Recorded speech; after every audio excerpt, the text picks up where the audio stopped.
Assalamualaikum warahmatullahi wabarakatuh. Kami dari Pesantren akan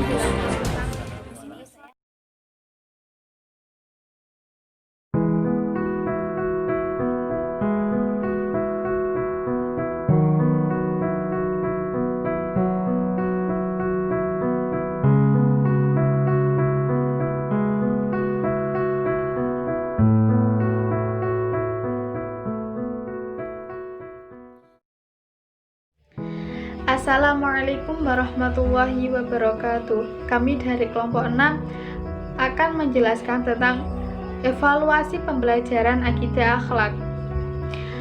Di sini saya akan menjelaskan tentang pengertian evaluasi pembelajaran akidah akhlak. Secara etimologi, evaluasi berasal dari bahasa Inggris yaitu evaluation. Akar dari kata evaluate yang berarti nilai atau harga. Sedangkan secara terminologi, para ahli memberikan pendapat, yaitu salah satunya adalah pendapat dari Edwin dalam nama Yulis mengatakan bahwa evaluasi mengandung pengertian suatu tindakan atau proses dalam menentukan suatu nilai. Nah, sekarang pengertian pembelajaran. Pengertian pembelajaran adalah proses atau cara atau perbuatan menjadikan orang atau makhluk hidup belajar. Adakah pengertian akidah? Akidah berasal dari kata bahasa Arab yaitu aqodah yang artinya pengikat. Maksudnya adalah mengikat hati terhadap hal tersebut. Akidah adalah apa yang diyakini oleh seseorang. Nah, sekarang pengertian akhlak. Pengertian akhlak secara etimologi berasal dari kata kholaqo yang berarti menciptakan, menjadikan, membuat. Sedangkan secara istilah, akhlak adalah sifat-sifat perangai atau tabiat seseorang dalam bergaul dengan orang lain atau dalam bermasyarakat. Nah, evaluasi pembelajaran adalah suatu proses atau kegiatan untuk menentukan nilai atau kriteria atau tindakan hasil belajar siswa yang ditetapkan silabus atau kurikulum mata pelajaran akidah akhlak dan juga sebagai pertanggungjawaban terhadap penyelenggaraan pendidikan. Baiklah, yang selanjutnya yaitu langkah-langkah evaluasi hasil belajar. Langkah pertama yaitu menyusun rencana evaluasi hasil belajar. Kemudian langkah kedua, menghimpun data. Setelah data dihimpun, maka dilakukan verifikasi data. Setelah data diverifikasi, maka data diolah dan dianalisis.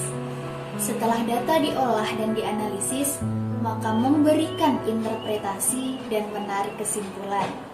Setelah itu, tindak lanjut hasil evaluasi. Di sini saya mau menyampaikan materi tentang evaluasi melalui penelitian sikap. Sikap terdiri dari 3 komponen, yaitu komponen afektif, komponen kognitif, dan komponen konatif. Komponen afektif adalah perasaan yang dimiliki oleh seseorang atau penilaiannya terhadap sesuatu objek. Komponen kognitif adalah kepercayaan atau keyakinan seseorang mengenai objek. Sedangkan komponen konatif adalah kecenderungan untuk berperilaku atau berbuat dengan cara-cara tertentu berkenaan dengan kehadiran objek sikap. Secara umum, objek sikap yang perlu dinilai dalam proses pembelajaran mata pelajaran adalah sebagai berikut.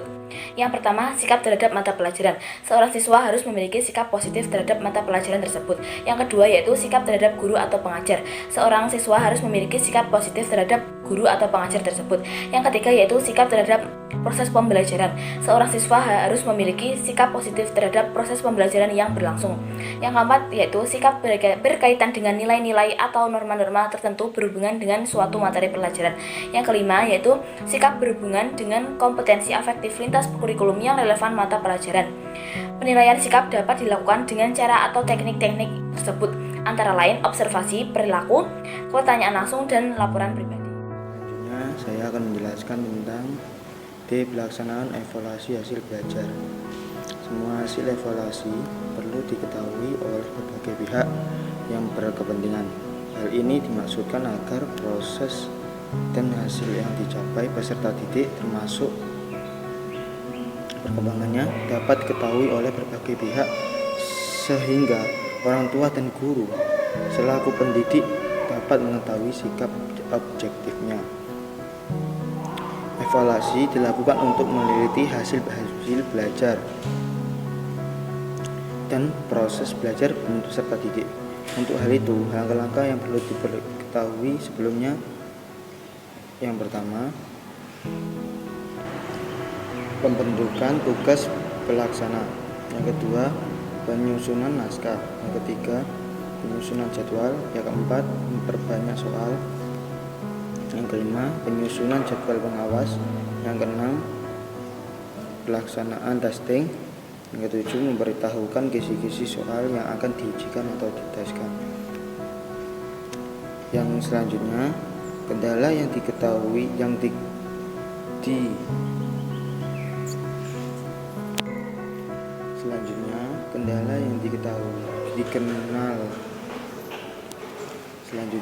kendala yang ditemui oleh guru yaitu: yang pertama, keterbatasan waktu yang tersedia.